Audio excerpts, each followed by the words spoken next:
বেসন। বেসনগুলা শেষ। আজকে একটা নতুন ধরনের রেসিপি শেয়ার করব আপনাদের সাথে। আগে পরে এটা করা হয়নি। আর এই হলো বেসন, ডালের বেসন গুলেছি। এবার যেটা করব, এই দেখো মুরগির মাংস। আর বেসনের সাথে আমি দিয়েছি যে মশলা, হালকা একটু মশলা দিয়েছি। মশলার ভিতরে ছিল জিরা, মরিচ, তারপরে আদা, পেঁয়াজ, রসুন, এটাই। আর এবার এখান থেকে মাংস ছাড়িয়ে পারিনি তো, এক পিস মাংস নিয়ে এটার ভিতরে দিয়ে দেবো।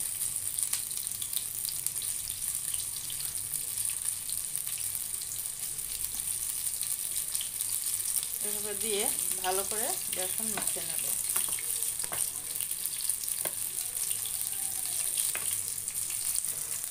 মাংস দিয়ে এভাবে কিছু সময় রেখে দেব।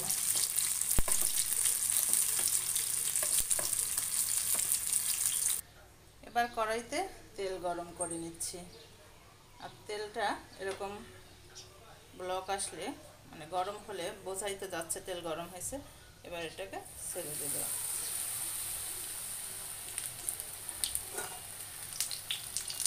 তো বাসায় খুব যখন ইচ্ছা করে তখন কিন্তু মাঝে মাঝে এরকম করে খাওয়া যায়। আর আমি আজকে সেই রেসিপিটা আপনাদের সাথে শেয়ার করলাম। এটা হচ্ছে চিকেন চপ বলেন, চিকেন পকোড়া বলেন, যেটা বলেন সেটাই। হালকা একটু মশলা ইউজ করে ডালের বেসনে ভেজে নিলেই হয়ে যাবে সুস্বাদু একটা খাবার। আর এভাবে খেতেই কিন্তু মোটামুটি বেশ লাগে। যদিও তেলযুক্ত খাবার, তারপরেও মাঝে মাঝে কিন্তু এটা মানে বিকেলের নাস্তায় এরকম ধরনের খাবার খাওয়া যায়।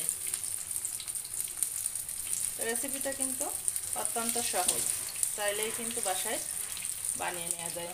যেহেতু মোটামুটি করে সবার বেসন সবসময় ঘরে থাকেই, সেহেতু বেসন আর মুরগি মাংস হলেই আদা জিরা যে মশলাটুকু লাগে সেটা তো বাসায় সবসময় থাকে। মানে ঘরোয়া উপকরণ দিয়েই কিন্তু এই রেসিপিটা তৈরি।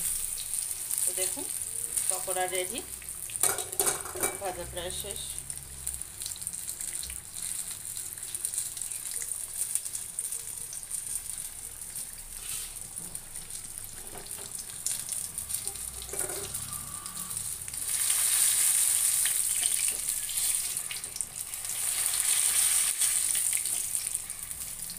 এভাবে কিন্তু 2-3 মিনিট ভেজে নিতে হবে। আর এভাবে ভেজে নিয়ে এবারে যে তুলে নিলাম। তো পুরো পকোড়া রেডি, এবার খাওয়ার পালা।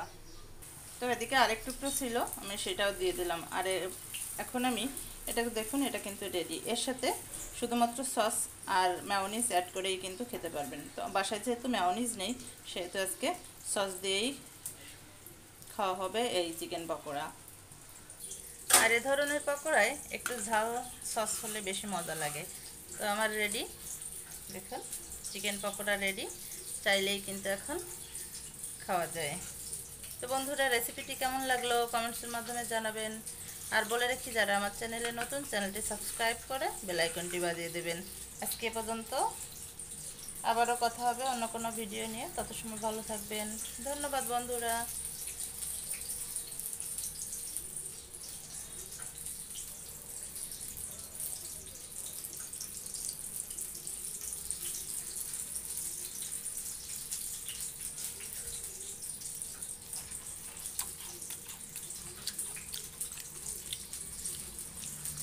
দেখুন কত সুন্দর সিদ্ধ হয়ে গেছে।